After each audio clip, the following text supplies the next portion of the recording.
So they were apparently spooked by gunfire and an electrical explosion. At least 85 people killed and 322 people injured now in a stampede at an event to distribute financial aid in Yemen's capital, Sana'a. The crash taking place in the old city where hundreds are gathered for the charity event. You may find some of the images in Antonia Kerrigan's report distressing. Hundreds attended this charity event in Sana'a, Yemen, and dozens were killed. Eyewitnesses described Huthi security personnel firing into the air in an attempt at crowd control, hitting an electrical cable which then exploded, causing a stampede. The school where the event was held is now a crime scene, strewn with shoes and stained with blood. 2 organisers have been arrested, authorities blaming the random distribution of funds and lack of coordination with the authorities.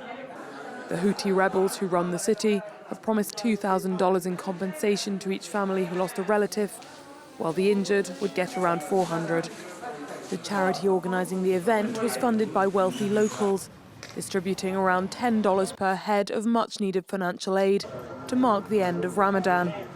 8 years of fighting between Saudi-backed government forces and Iranian-backed Huthi rebels have left the country reeling, with more than 21 million people, 2/3 of the population, now in need of humanitarian aid.